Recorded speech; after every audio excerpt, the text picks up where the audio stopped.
Assalamualaikum warahmatullahi wabarakatuh. Selamat bertemu kembali Bapak dan Ibu sekalian. Di dalam instrumen akreditasi BAN PT yang baru, kita mengenal ada dua dokumen yang harus disiapkan. Yang pertama adalah laporan evaluasi diri dan yang kedua adalah laporan kinerja. LKPT untuk perguruan tinggi dan LKPS untuk program studi. BAN PT sudah menyediakan panduan untuk membantu kita di dalam menyusun kedua burang tadi. Ya, untuk level perguruan tinggi, panduannya itu ada di Peraturan BAN PT nomor 3 tahun 2019.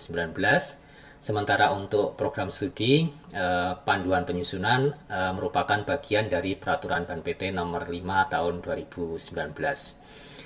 Nah, meskipun sudah ada panduan yang disediakan, tetapi menurut saya ada satu hal lagi yang perlu kita ketahui untuk bisa menyusun LED dengan baik. Apa itu? Yaitu perspektif LED terhadap proses akreditasi secara keseluruhan. Ya, nah kita harus memahami itu dan kemudian harus bisa juga merelasikan bagaimana perspektif tadi itu kemudian direfleksikan ke dalam komponen-komponen dari LED. Ya, nah dengan memahami perspektif dan kemudian bagaimana komponen-komponen LED tadi merefleksikan perspektif tadi sesuai dengan peran dan fungsinya masing-masing, maka kita akan jadi tahu, mengerti apa sebetulnya yang diharapkan dari tiap komponen di dalam LED tadi. Nah, dengan pengetahuan inilah kemudian kita akan bisa menyusun LED dengan lebih baik lagi. Inilah yang akan saya bicarakan di dalam video kali ini. Sebelum memasuki topik tentang LED, saya ingin sedikit mengingatkan tentang pandangan instrumen BAN PT yang baru ini tentang akreditasi. Akreditasi dipandang sebagai bagian yang tidak terpisahkan dari perjalanan perguruan tinggi atau program studi di dalam mencapai tujuan yang dicita-citakan. Perjalanan ini panjang dan biasanya dibagi menjadi tahapan-tahapan di mana tiap tahapan itu merupakan peningkatan atau perbaikan dari tahapan sebelumnya. Nah, di dalam tahapan-tahapan inilah kita melakukan berbagai macam kegiatan yang menjadi rutinitas kita.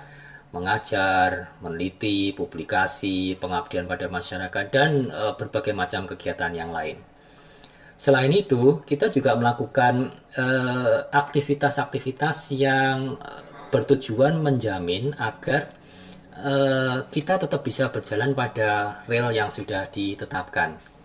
Kita melakukan monitoring, pengukuran kinerja, kita mengevaluasi adakah hal-hal yang masih belum sesuai dengan rencana kita, menyusun tindakan-tindakan perbaikan. Nah, hal-hal yang terkait dengan penjaminan mutu semacam itu juga kita lakukan untuk memastikan agar kita pada akhirnya nanti akan bisa sampai pada tujuan yang kita cita-citakan. Nah, jadi kalau hari ini kita diakreditasi, maka sebetulnya yang terjadi adalah BAN PT ingin mengetahui ya posisi kita ya itu seperti apa ya di dalam spektrum perjalanan tadi. Nah, inilah yang perlu kita pahami dulu di awal.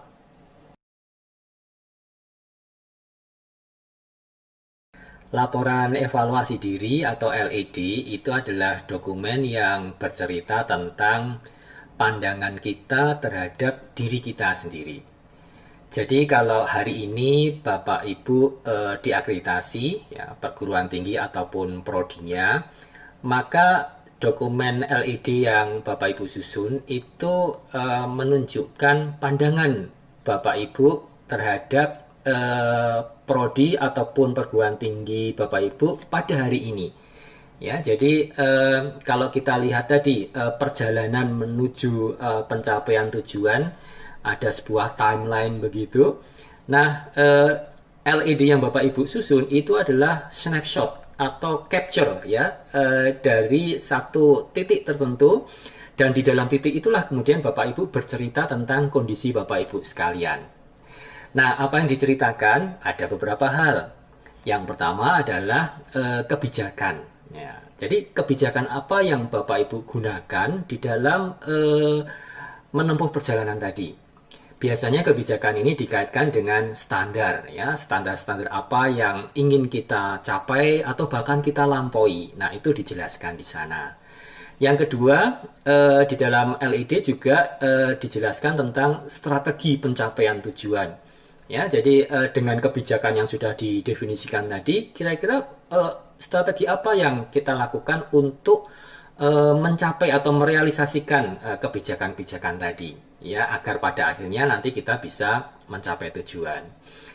Yang ketiga itu adalah indikator kinerja, ya. Nah, indikator kinerja ini berfungsi untuk memberitahu kita seberapa jauh kita itu sudah berjalan, ya, progres kita itu sudah seberapa jauh, ya, dan dengan demikian kita juga bisa tahu masih berapa jauh lagi perjalanan itu harus diselesaikan, ya.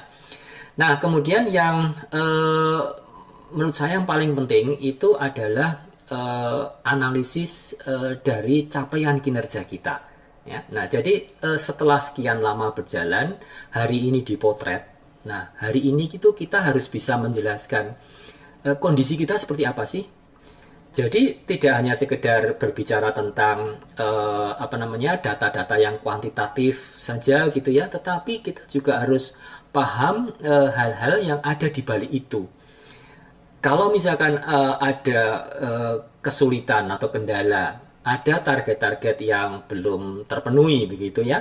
Nah, maka kita juga harus bisa menjelaskan mengapa terjadi kesulitan seperti itu. Faktor-faktor penghambatnya seperti apa. Demikian juga kalau misalkan ada target-target yang bisa terlampaui, kita juga perlu mengidentifikasi apa kira-kira faktor pendukung yang memungkinkan target-target tadi terlewati. Ya, nah itu analisis terhadap capaian kita sampai hari ini.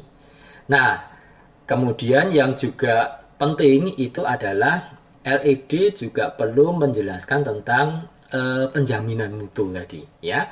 Hal-hal yang kita lakukan untuk menjamin, memastikan bahwa perjalanan kita itu akan tetap berada pada di rel yang sudah ditentukan sebelumnya, ya, dan dengan itu harapannya nanti suatu saat kita akan sampai pada tujuan kita, ya.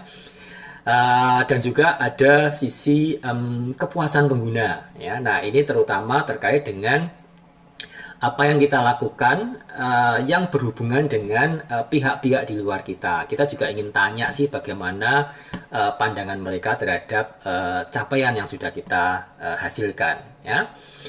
Nah, Bapak Ibu sekalian, jadi tadi dari kebijakan, strategi, indikator, analisis capaian kinerja, penjaminan mutu, dan kepuasan pengguna, itu kita jelaskan, ya, terhadap kriteria-kriteria. Nah, jadi Bapak Ibu sudah tahu ada 9 kriteria yang dicakup dalam LED di instrumen akreditasi yang baru ini. Nah, jadi untuk tiap kriteria itu Ban PT menginginkan kita menjelaskan tadi dari mulai kebijakan sampai analisis kinerja dan juga kepuasan pengguna tadi, ya.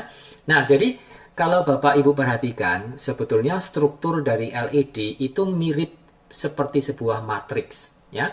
Jadi ada 9 kriteria, ya, sebagai baris-barisnya, dan di sini di kolom-kolomnya itu ada tadi kebijakannya seperti apa, strateginya seperti apa, dan seterusnya. Nah, itulah sebetulnya inti atau esensi dari LED yang disusun Bapak Ibu sekalian, ya. Nah, satu hal lagi, lalu di mana peran atau posisi LKPS di sini? Nah, LKPS itu adalah data pendukung. Jadi, seperti dituangkan di dalam panduan Ban PT, LKPS itu isinya adalah data-data terkait dengan capaian kita, ya, yang diukur berdasarkan indikator kinerja utama. Ya, nah itu diukur dalam 3 tahun ke belakang, ya, TS-1 dan TS-2.